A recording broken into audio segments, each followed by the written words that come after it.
நீங்கள் பார்த்துக் கொண்டிருப்பது உங்கள் விஜய்.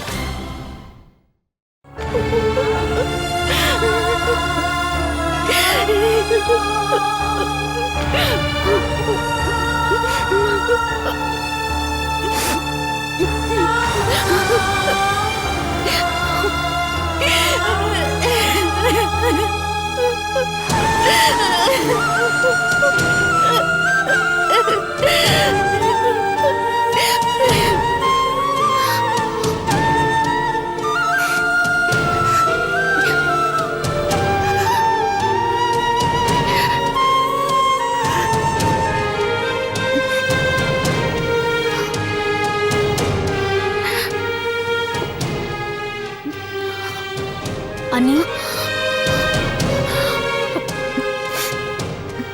அழாதீங்க அண்ணி. எனக்கு எல்லாம் தெரியும்.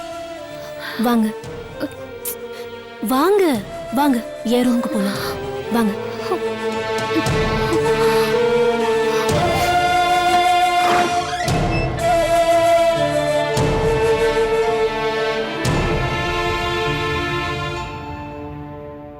வாங்க அண்ணி, உட்காருங்க.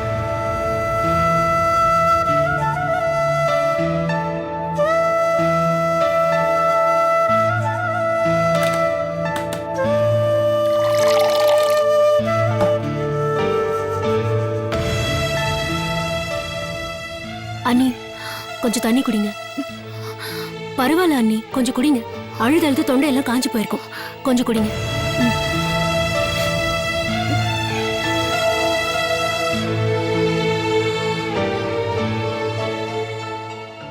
சாரி அண்ணி, அண்ணன் உங்ககிட்ட இவ்ளோ மோசமா நடந்துப்பாருன்னு நான் நினைக்கவே இல்லை. அதுக்காக நான் உங்ககிட்ட மன்னிப்பு கேட்டுக்கிறேன். ஆனா இதுக்கு ஒரு விதத்துல நீங்களும் காரணம்தான்.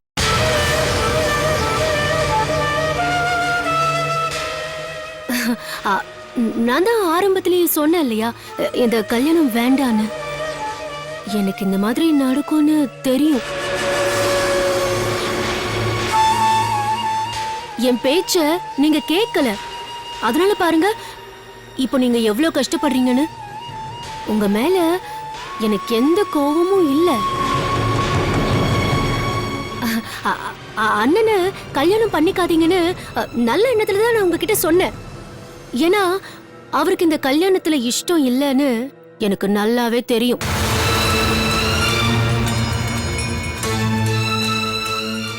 பாவம் நீங்க. உங்களுக்கு வேற அப்பா அம்மா யாருமே இல்ல. உங்க சித்தியும் பிரியாவும் உங்களை எவ்வளவு கொடுமைப்படுத்தினாங்கன்னு எனக்கு நல்லா தெரியும்.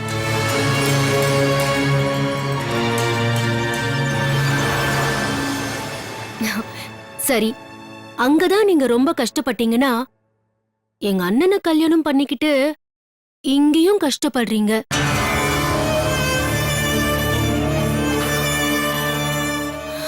இத பார்த்து என் மனசு எவ்வளவு வேதனைப்படுது தெரியுமா? இதுல ஏன் தப்பு என்ன இருக்கு? இந்த கல்யாணத்துல உனக்கு இஷ்டமா இல்லையான்னு யாரும் என்கிட்ட கேட்கல.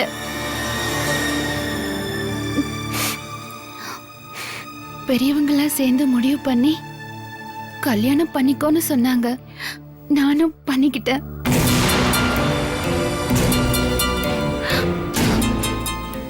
உங்க அண்ணனுக்கு இஷ்டம் இல்லைன்னு அவராவது சொல்லிருக்கணும்.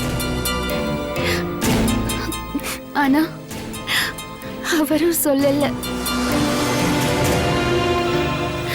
இப்போ எல்லாத்துக்கும் என்னையே குத்தம் சொல்றாங்க. நீங்க சொல்றதும் சரிதான் அண்ணி. பாவம், அவர்தான் என்ன பண்ணுவாரு பாருங்க. அவரால எதுவுமே சொல்ல முடியல.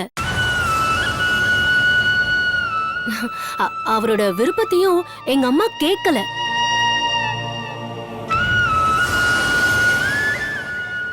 எங்க அண்ணன் வனிதாவை தான் காதலிச்சாரு. அவளைதான் கல்யாணம் பண்ணிக்கணும்னு நினைச்சிருந்தாரு. ஆனா அம்மா மனசு கஷ்டப்படக்கூடாதுன்னு அவர் காதலையும் மறைச்சு இந்த கல்யாணத்துக்கு ஒத்துக்கிட்டாரு.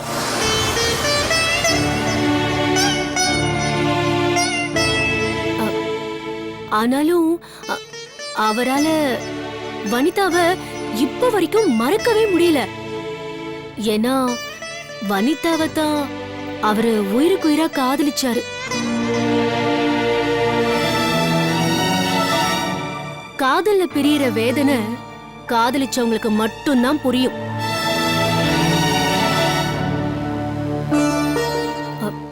வனிதாவை பிரிஞ்சதால அண்ணன் நில குளிஞ்சு போயிருக்காரு. இப்போ அவர் அவராவே இல்ல. தன்னை மறந்த நிலையிலேயே எல்லா வேலையும் செய்யறாரு. சாப்பிடும் போது, தூங்கும் போது, கார் ஓட்டும் போது எப்பவுமே வனிதா நினைப்புதான்.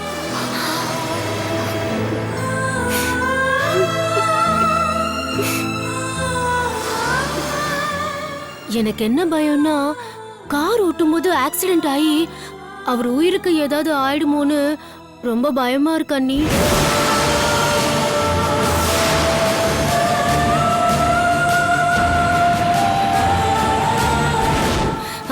எனக்கு விவரம் தெரிஞ்ச நாள்ல இருந்து எங்க அண்ணன் இப்படி இருந்து நான் பார்த்ததே இல்ல. கல்யாணத்துக்கு முன்னால எங்க அண்ணன் எப்படி எல்லாம் இருப்பாரு தெரியுமா? ஆனா இப்போ எல்லாத்தையும் பறி கொடுத்த மாதிரி ஆயிட்டாரு. எல்லாம் உங்களை கல்யாணம் பண்ணிக்கிட்ட பிறகுதான். இதெல்லாம் சரியாயி எங்க அண்ணன் சந்தோஷமா இருக்கணும்னா அதுக்கு ஒரே ஒரு வழிதான் இருக்கு.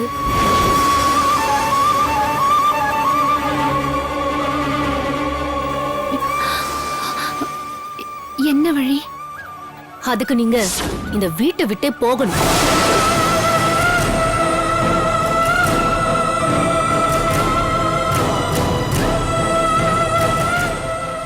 அண்ணி, நான் இப்படி சொல்றேனேன்னு நீங்க என்ன தப்பா நினைச்சுக்காதீங்க. நான் உங்க நன்மைக்காக தான் சொல்றேன். எங்க அம்மாவோட டார்ச்சர், எங்க அண்ணனோட டார்ச்சர் இதெல்லாம் பொறுத்துக்கிட்டு எத்தனை நாளைக்கு தான் நீங்க இந்த வீட்டுல நிம்மதி இல்லாம இருக்க முடியும்? நீங்க ரொம்ப நல்லவங்க, யாருக்கும் எந்த கெடுதலுமே செய்யாதவங்க. உங்களால எங்க அண்ணனுக்கோ இல்ல எங்க அம்மாவுக்கோ ஏதாவது ஒண்ணு ஆயிட்டா யோசிச்சு பாருங்க, அந்த பழியும் உங்க மேலதானே வந்து விழும். நான் சொன்னதை பத்தி கொஞ்சம் நல்லா யோசிச்சு பாருங்க. உங்க முடிவுல தான் எங்க அண்ணனோட வாழ்க்கையே இருக்கு.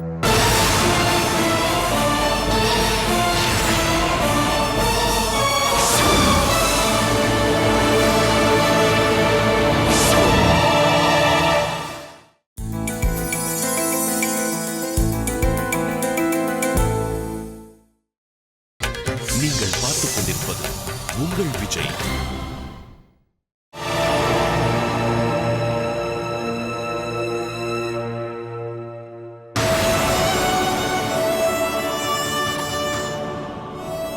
அண்ணனுக்கும் உங்க மேல பிரியம் வந்திருக்கு. அதுக்காக தான் உங்களுக்கு அவரு பரிசு வாங்கி கொடுத்திருக்காரு. இது வந்து காஸ்ட்லியான தங்க நெக்லஸ் உங்களுக்காக வாங்கி கொடுத்திருக்காரு. உண்மையிலேயே உன் மேல பிரியம் இருந்தா இந்த நெக்லஸ் எனக்கு பெரிய விஷயமே இல்ல.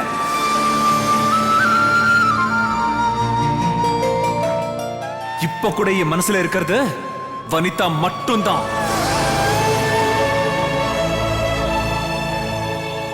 உன்னை கல்யாணம் பண்ணாலும் எங்க அண்ணன் உன்னோட சந்தோஷமா குடும்பம் நடத்தவே மாட்டார்.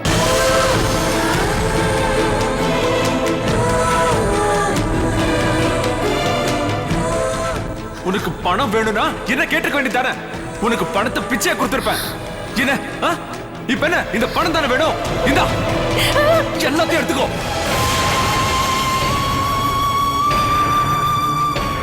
உனக்கு இவ்வளவு பணம் போதுமா இல்ல இன்னும் வேணுமா? எல்லாத்தையும் எடுத்துக்கோ. திருடி திருடி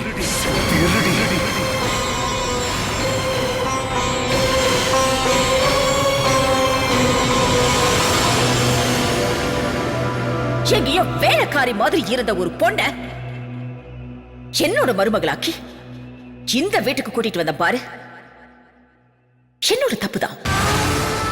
தினம் தினம் இப்படி எழ மூஞ்சியா இருக்கிற உன் முகத்தை பார்க்கவே எனக்கே சகிக்கல. அப்புறம் எப்படி எப்படி என் மகளுக்கு ஒன்ன பிடிக்கும்?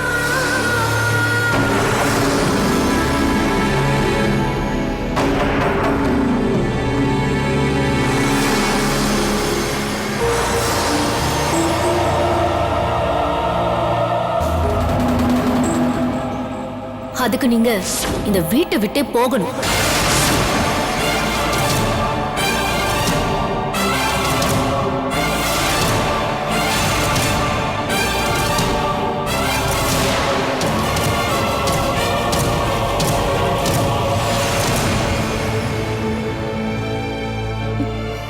நாம இந்த வீட்டை விட்டு போறதால இந்த வீட்டுக்கு கெட்ட பேர் வந்தாலும் பரவாயில்ல, இந்த வீட்டை விட்டே போயிடலாம்.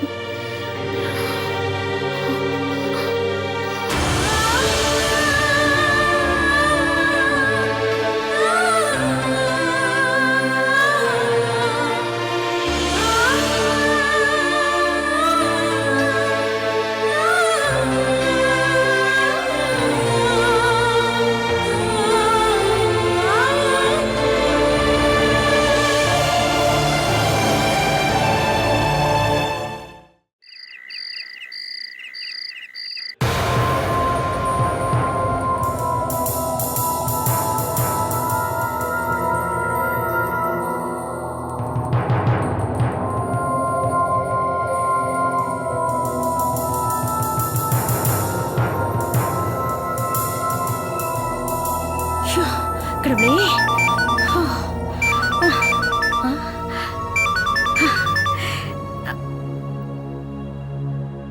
சொல்லு பிரியா. மனசே சரியில்லம்மா. என்னாச்சு? நீ ஒரு திட்டம் போட்டா அந்த சித்ரா தேவி ஒரு திட்டம் போடுறா. அந்த சித்ரா தேவி ரொம்ப மோசம், பொறாம புடிச்சவ. நம்ம 2 பேரையும் ஒரே ரூம்ல தங்க விடாம பிரிச்சுட்டா. நீயும் நானும் ரொம்ப நேரம் பேசிட்டு இருக்கலான்னு ரொம்ப ஆசையா இருந்தேம்மா. எல்லாத்தையும் கெடுத்துட்டா. எனக்கு மனசு எவ்வளவு கஷ்டமா இருக்குன்னு தெரியுமா? போகட்டும் விடுமா. இதுக்கெல்லாம் சேர்த்து வட்டியும் முதலுமா அந்த சித்ரா தேவிக்கு திருப்பி கொடுப்பேன். அந்த சித்ரா தேவியால என்ன பண்ண முடியும்? உன்னையும் என்னையும் வேற வேற ரூம்ல பிரிச்சு வைக்க முடிஞ்சது, அவ்வளவுதானே? நீ மட்டும் மனசு வச்சா அந்த சித்ரா தேவிய வீட்டை விட்டே தூக்கி வெளியே போட்டுடலாம். நீ சொல்றதெல்லாம் சரிதாம்மா, ஆனா அதெல்லாம் நடக்கிற காரியமா? அந்த சித்ரா தேவிய வெளியேத்துறது அவ்வளவு ஈஸியான விஷயம் இல்லம்மா. பிரியா, அது எனக்கும் தெரியும். இது ஒரே ராத்திரியில முடியற விஷயம் இல்ல. அதுக்கு கொஞ்ச நாள் கூட ஆகலாம். இப்போ சித்ரா தேவியோட பேச்சு விடு. நம்ம காரியத்துல நம்ம கண்ணா இருப்போம். இப்போ நீ செய்ய வேண்டிய முதல் வேலை என்னன்னா, உன் புருஷன் ரவி பேர்ல எவ்வளவு சொத்து இருக்கு, பேங்க்ல எவ்வளவு பணம் இருக்கு, இதெல்லாம் முதல்ல தெரிஞ்சுக்கிட்டு எனக்கு நீ சொல்லணும். அப்புறம் பாரு, இந்த பானுமதி யாருன்னு நான் காட்டுறேன். அது எப்படிமா நான் தெரிஞ்சுக்கிறது? நான் கேட்டா அவர் சொல்லுவாரா? உடனே சொல்லிடுவாரு. அத நீ எப்படியாவது நைஸா நீ தானே தெரிஞ்சுக்கணும். அம்மா, இந்த வீட்ல ஒரு லாக்கர் இருக்குமா? அந்த லாக்கர்ல தான் எல்லா டாக்குமெண்ட்ஸும் இருக்கு. ஆனா அந்த லாக்கர் சாவி தான் யார்கிட்ட இருக்குன்னு தெரியலம்மா. மக்கு, நீ தான் எதையாவது செஞ்சு அந்த சாவியை நைஸா எடுத்துடு. அந்த லாக்கரை திறந்து அப்பா அந்த பத்திரத்தை எடுத்து என்ன எழுதி இருக்குன்னு முதல்ல படிச்சு தெரிஞ்சுக்கோ. அந்த ஃபைல் எடுத்துக்கிட்டேன்ப்பா. ஓகேப்பா, ஓகே. குட் நைட் பா. அவர் வர மாதிரி இருக்கு, நான் உனக்கு அப்புறம் பேசுறேன். வைக்கிறேம்மா. யார் பிரியா போன்ல பேசிட்டு இருக்கா? அது ராங் காலுங்க. ஓ, என்னங்க கையில ஃபைல் வச்சிருக்கீங்க? இது முக்கியமான ஃபைல்மா. இதை லாக்கர்ல வச்சுட்டு வந்துடுறேன். நீங்க டயர்டா வந்திருப்பீங்க, அந்த லாக்கர் சாவியை கொடுங்க, நான் போய் வச்சுட்டு வந்துடுறேன்.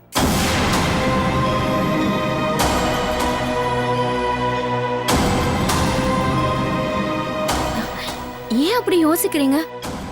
அந்த ஃபைலை நான் லாக்கர்ல வைக்க கூடாதா? நீ மட்டும் இல்ல பிரியா, அப்பா, அண்ணன், நான், எங்க 3 பேரை தவிர அந்த லாக்கரை திறக்கிறதுக்கு யாருக்குமே அனுமதி கிடையாது. அதனால லாக்கர் சாவியை தரமாட்டேன். பிரியா, அதுவும் போக இந்த ஃபைல்ல சொத்து பணம் சம்பந்தப்பட்ட இம்பார்ட்டன்டான ஃபைல்ஸ் இருக்கு. அதனால இதை யார்ட்டையுமே கொடுக்க முடியாது பிரியா. நீ தப்பா நினைச்சுக்காத. ஆஹா, சொத்து பணம் சம்பந்தப்பட்ட டாக்குமெண்ட்ஸ் இதுல தான் இருக்கா? இல்லங்க, நீங்க டயர்டா இருப்பீங்களேங்கிறதுக்காக இத கொண்டு போய் வச்சுட்டு வரலான்னு கேட்டேன். இவ்ளோ இம்பார்ட்டன்ட்னா நீங்களே கொண்டு போய் வச்சுட்டு வந்துருங்க. சரி, உடனே வந்துடுறேன். ம்.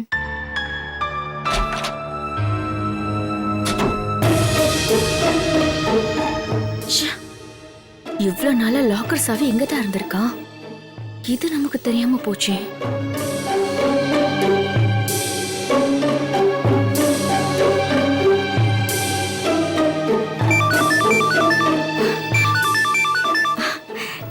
சொல்லு பிரியா. அம்மா அம்மா, நீ சொன்னதெல்லாம் கரெக்ட் தாமா. அந்த லாக்கர் சாவிய ஏன் புருஷன் தாமா வச்சிருக்காரு? அப்படி என்ன? ஏதாவது பேசி கரெக்ட் பண்ணி லாக்கர் சாவியை வாங்கிக்க வேண்டியதானே? ம், யாரு இந்த கல்லூலி மங்கனா? அட ஏமா நீ வேற. இந்த ஸ்கூல் பிள்ளைங்க ரைம் சொல்லாது அது மாதிரி அப்பா திட்டுவாரு அண்ணன் திட்டுவாருன்னு ஃபைல தூக்கிட்டு போயிட்டான். ஏதோ முக்கியமான ஃபைலா, அத லாக்கர்ல இவருதான் வைப்பாராம். அத வைக்கிறதுக்காக போயிருக்காருமா. அப்படியா? பிரியா, இப்ப நான் சொல்றத நீ கவனமா கேட்டுக்கோ. சொல்லுமா, என்ன பண்ணணும்?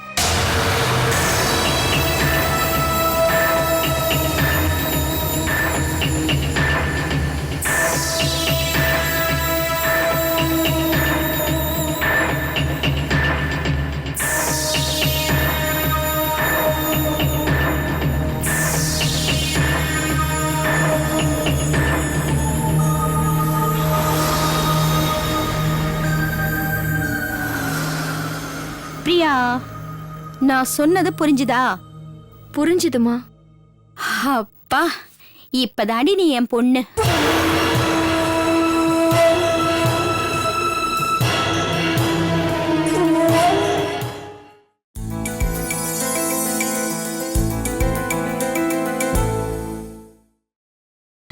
நீங்கள் பார்த்துக் கொண்டிருப்பது உங்கள் விஜய்.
என்ன பண்ணலாம்?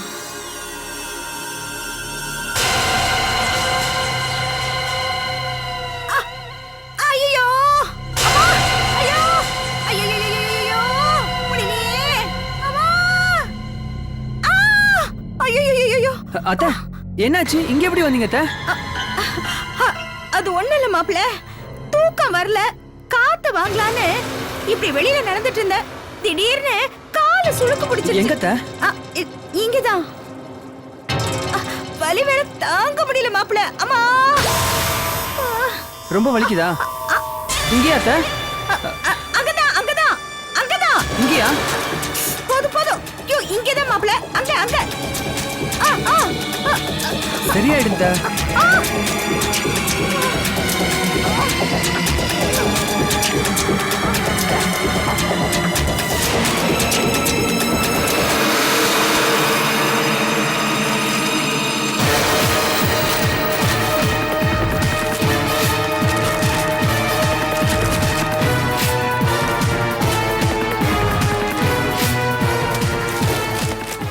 உங்க சித்தி இருக்காங்களே, ஏசி இல்லாத ஒரு ஃபேன் கூட இல்லாத ரூம்ல என்ன தங்க சொல்லிட்டாங்க.